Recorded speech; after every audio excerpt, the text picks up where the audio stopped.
There is a tale of a naval battle in the 1840s where one side runs out of cannonballs. Facing certain defeat, they decide to load their cannons with Edam cheese. This is a typical block of Edam cheese. At least, it's typical for New Zealand. But it's not going to make a very good cannonball. However, this is also Edam cheese, and it looks a lot more promising as a cannonball. So, was there ever a naval battle where one side resorted to firing cannonballs of cheese?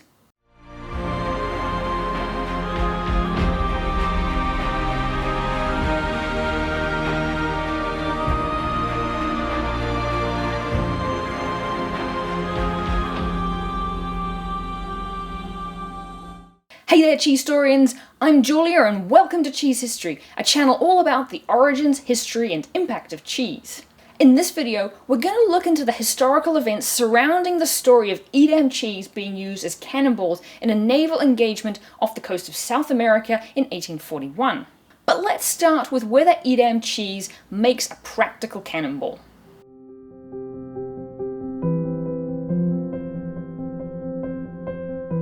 The story goes that cheese could be used as a backup during a 19th century naval battle if you happened to run out of cannonballs and had a supply of round cheese on hand. The practicality of this was tested by the Mythbusters in the season 7 episode Grease Lightning, where Cary, Grant and Tori tested whether a cannonball made of cheese could inflict damage on a sailing ship's sail. They confirmed the myth, as a cannonball made of Spanish Garrocha cheese was able to make a hole in the sail, unlike both Edam and Gouda, which either bounced off or shattered. The British TV series Food Unwrapped also tested firing an Edam cannonball at a fortress made of what to me looked like plywood, and it punched a nice clean hole in it. The cheese even remained mostly intact.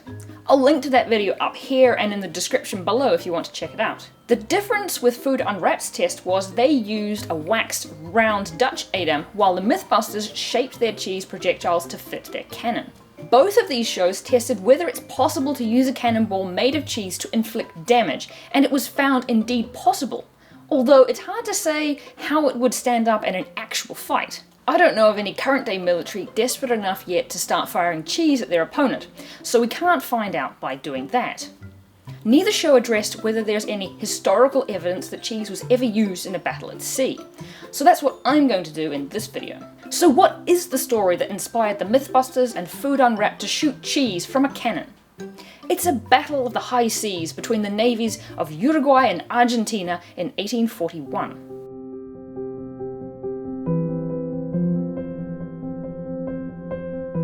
The cheesy cannonball story tells of an engagement between the Uruguayan and Argentinian navies in 1841. If you've seen the Mythbusters episode, you'll know that they have Uruguay and Brazil as the main combatants, which is a variation of this tale, which I'll come back to a bit later in the video. They also have the year as 1840, but I couldn't find any retellings that reference that year, only 1841. Here's one way the tale is often told today.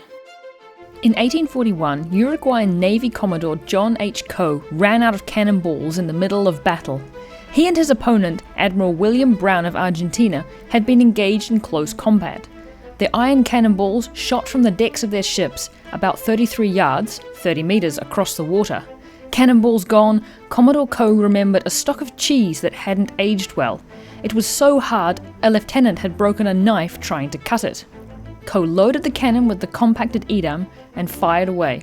Cheese cannonballs struck the mainmast, tore holes through the sails, and flew through a porthole, killing 2 men. The Argentinians retreated, unwilling to lose more men to defective dairy, and the battle was won. So that's how the story generally goes, but is there any historical truth to it? Let's find out.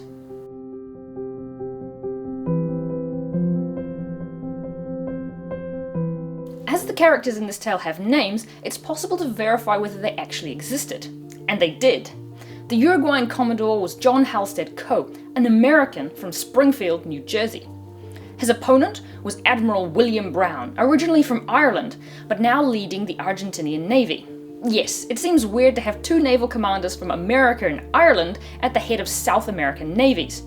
But it seems that wasn't at all unusual at the time. The two did in fact engage in a series of naval battles during 1841 as part of a conflict known as the Uruguayan Civil War, which, despite its name, managed to involve forces from numerous nations including France, Brazil, Argentina and Britain.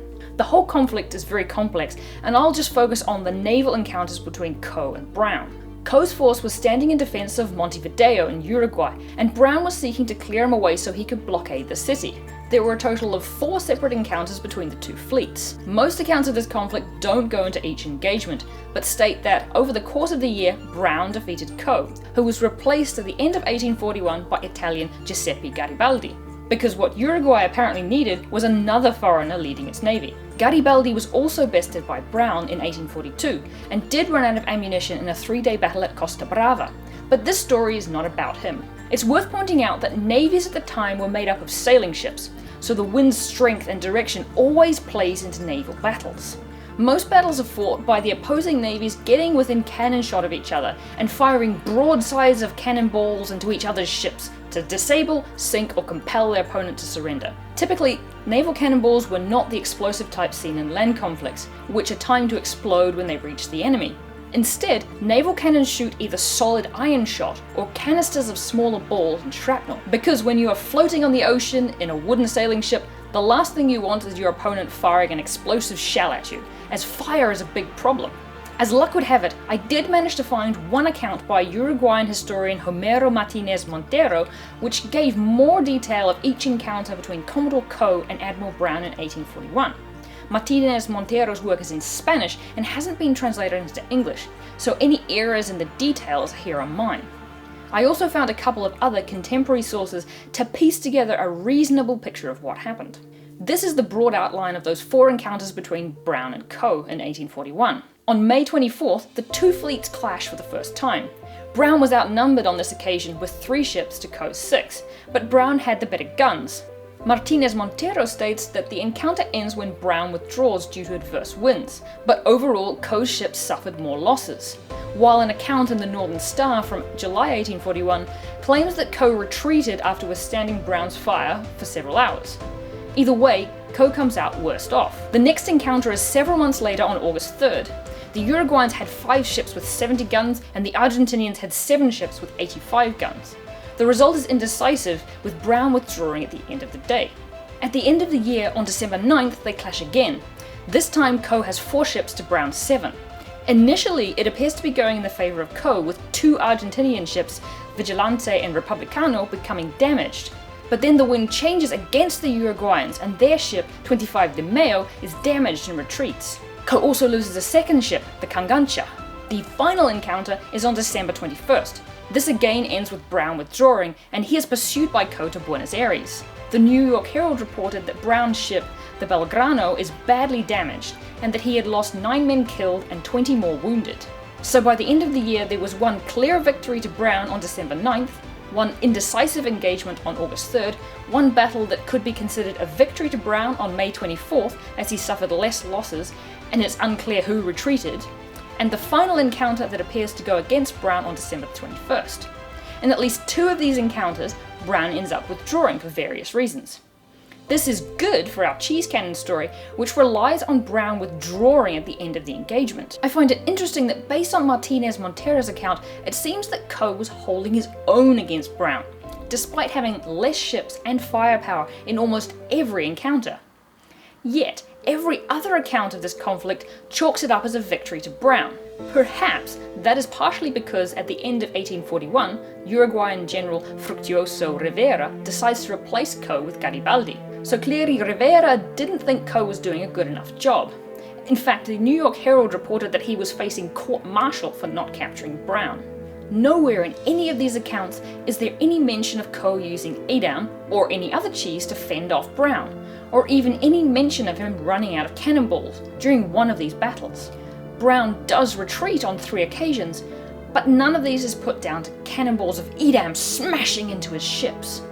I also wonder if he would have retreated just because his opponent started firing cheese at him. I mean, if Brown still had iron cannonballs, surely he would just continue firing iron broadsides at Coe until he ran out of cheese. Perhaps Brown was lactose intolerant. It's worth mentioning that there's a variation of this story which takes place in 1864 or 65 and has the Brazilians as the enemy overcome by the Uruguayan navy using Edam. On the internet at least, this is the more popular of the two. However, it also has less details, giving no information about who was in command of either fleet. There was a significant naval battle in 1865 between Brazil and Paraguay, the Battle of Riachuelo, but not between Brazil and Uruguay. What happens in this version of the cheese cannonball story is eerily similar to the story from 1841, with the Uruguayan ship using cheese as cannonballs. One of those cannonballs hits the mainmast of their opponent, others shred the sails, and another kills 2 sailors close to the Brazilian captain.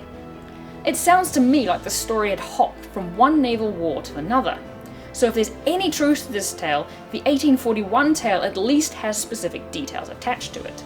So at this point, it seems like the whole story was made up by someone with an overactive imagination, either to bolster Coe's reputation after he was replaced by Garibaldi, or to make Brown look silly for retreating in the face of flying cheese. And yet, there is a twist to this one.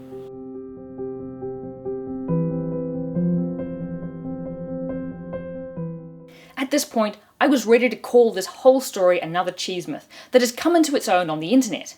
And then I stumbled across this account in several weekly newspapers from the late 1840s. Cheese versus cannon shot.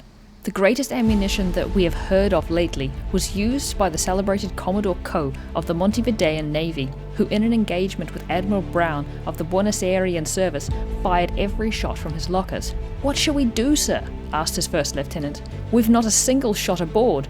Round, grape, canister and double-headed are all gone." "Powder gone, eh?" asked Coe. "No, sir, got lots of that yet. We had a damned hard cheese, a round Dutch one for dessert at dinner today. Don't you remember it?" said Coe. "I ought to. I broke the carving knife in trying to cut it, sir." "Are there any more aboard?" "About 2 dozen. We took 'em from a drogher.